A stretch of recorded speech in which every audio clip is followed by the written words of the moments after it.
नमस्कार दोस्तों, आज की कहानी का नाम है कद्र। अरे प्रियंका, जरा सिंक में पड़े बर्तन साफ कर देना।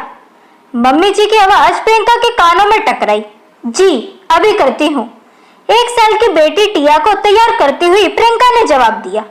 बेटी को सुलाकर वो बर्तन साफ करने लगी। प्रियंका बर्तन साफ कर ही रही थी कि देवरानी पायल आई और खाने के झूठे बर्तन रखकर चली गई। बर्तन साफ करके हटी ही थी कि पापा जी ने पकोड़ों की फरमाइश कर दी। प्रियंका पकोड़े बनाने लगी।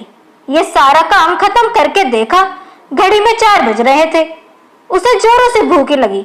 वो खाना खाने बैठी तो देखा एक ही रोटी बची थी। आज भाभी ने खाना बनाया था। उन्हें इतना भी नहीं पता कि घर में कितने लोग हैं। उस हिसाब से तो रोटियां कम से कम बनानी चाहिए। अब मेरे लिए बस एक ही बची है। वो गुस्से में बड़बड़ाती हुई एक रोटी सब्जी से खाने लगी। प्रियंका और शरद की शादी को अभी 5 साल हो चुके थे। घर की तीनों बहुओं में प्रियंका दूसरे नंबर की बहू थी। जेठानी नेहा और देवरानी पायल अक्सर प्रियंका के इमोशनल होने का फायदा उठाती थी। अपना काम अधूरा छोड़कर मोबाइल या टीवी में मस्त हो जाती। बच्चे वो सारा काम बेचारी प्रियंका को ही करना पड़ता था। साथ ही बेटी टिया को भी संभालना पड़ता था। हालांकि सास और ससुर दोनों को ये बात मालूम थी कि प्रियंका के साथ किस तरीके का व्यवहार किया जाता है, पर काम के बोझ से वो क्या ही कह लेते। उन्हें लगता कि किसी को तो करना ही है, तो इसको क्या ही कहना। और बाकी बहुओं को बोलकर वो उनकी नजर में बुरे नहीं बनना चाहते थे। दूसरी तरफ उनके दोनों बेटे, बड़ा बेटा राहुल और छोटा विनय, हर बात में अपनी अपनी पत्नी का पक्ष लेते। इसीलिए उन दोनों की बहुओं को कुछ कहने की जरूरत ही न पड़ती। उनके सास ससुर और उनसे मुंह तोड़ जवाब देने में भी बसते थे। वहीं दूसरी ओर शरद का स्वभाव अपने दोनों भाइयों से बिल्कुल विपरीत था। उसके लिए उसके माता पिता सर्वोपरि थे। वो प्रियंका को चाहता तो था, लेकिन बात जब माँ बाप और भाइयों पर आती तो उसको सिर्फ प्रियंका की ही गलती नजर आती। प्रियंका जब भी उसके सामने कुछ बात की शिकायत करती तो वो प्रियंका को ही समझाने लगता। अक्सर उन दोनों के बीच इन्हीं बातों को लेकर झगड़ा भी होया करता था और मनमुटाव उनका चलता रहता था।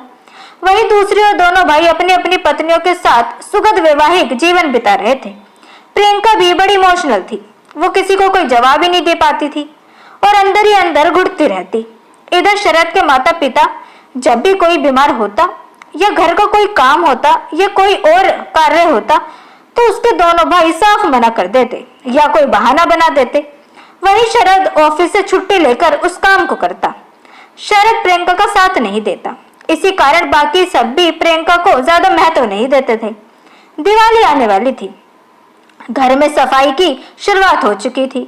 दोनों बड़ी और छोटी बहुओं ने फटाफट अपने पतियों के सहयोग से अपने अपने कमरे साफ कर ली। बाकी के घर की सफाई के वक्त दोनों आधा अधूरा सहयोग करके बहाने बनाकर काम से चलती बनी। मौसम बदलने की वजह से प्रियंका को सर्दी जुकाम हो रखा था। मम्मी जी ने प्रियंका को सहयोग करने के लिए कहा कि कमरे को थोड़ा साफ करवा दे। प्रियंका ने तबीयत ठीक ना होने की वजह से उन्हें मना कर दिया तो वो नाराज हो गई और अकेले ही काम करने लगी। इस बीच शरद ऑफिस से आया और उसने जब अपनी माँ को अकेले काम करते हुए देखा तो प्रियंका पर बरस पड़ा और दुख और गुस्से से कांपती हुई प्रियंका बेचारी खड़ी हुई और वैसी ही हालत में काम करने लगी। पानी में लगातार काम करने के कारण उसकी तबीयत ज्यादा खराब हो गई और वह बेहोश भी हो गई। उसे हॉस्पिटल ले जाया गया। डॉक्टर ने चेक किया तो पता चला लगातार सर्दी जुकाम के होने के कारण भी उसके फेफड़ों में इन्फेक्शन फैल गया है, क्योंकि उसने काम किया है जो कि पानी के अंदर ही था, जिसकी वजह से उसका हीमोग्लोबिन भी काफी ज्यादा कम हो गया है। मामला थोड़ा गंभीर था। वहीं दूसरी ओर मम्मी के बिना टिया रो रो कर बुरा हाल कर रही थी। पहली बार शरद को अपनी गलती का थोड़ा एहसास हो रहा था। प्रियंका का मासूम चेहरा बार बार उसकी आंखों के सामने घूम रहा था। इस मुश्किल घड़ी में उसके माता पिता के अलावा उसके दोनों भाई या भाभी कोई भी वहां नहीं था। प्रियंका की एक मुंह बोली बहन थी जो टिया को अपने घर ले गई। पूरे 1 हफ्ते के इलाज के बाद प्रियंका की हालत में थोड़ा सुधार आया। शरद प्रियंका से मिलने पहुंचा। प्रियंका घर चलने की जिद कर रही थी। मुझे घर ले चलो शरद, मुझे सबकी याद आ रही है। और टिया कैसी है मेरी बच्ची? दिवाली आने वाली है, सारा काम बाकी है, कैसे होगी घर की सफाई? प्रियंका बोले जा रही थी। टिया ठीक है प्रियंका, विनीता के घर है। तुम्हारे बीमार होने के कारण विनीता उसे अपने साथ ले गई है। कल तक तुम डिस्चार्ज हो जाओगी, फिर हम आराम से घर चलेंगे।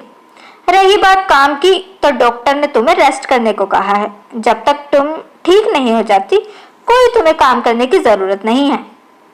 लेकिन मैं अब बिल्कुल ठीक हूँ शरद, मैं ठीक हूँ। नहीं प्रियंका, तुम ठीक नहीं हो। तुम्हारी इस हालत का जिम्मेदार सिर्फ मैं हूँ। तुम अपने माँ बाप का घर छोड़कर मेरे भरोसे आई थी। तुम्हारा ख्याल रखना मेरी जिम्मेदारी थी, लेकिन मैंने ही तुम्हें नहीं समझा प्रियंका। गलती मेरी है। मम्मी पापा और भाइयों के प्यार में मैं इतना अंधा हो गया कि कभी मैंने तुम्हारी बात पर ध्यान ही नहीं दिया, कभी तुम्हें सुनना ही नहीं चाहा।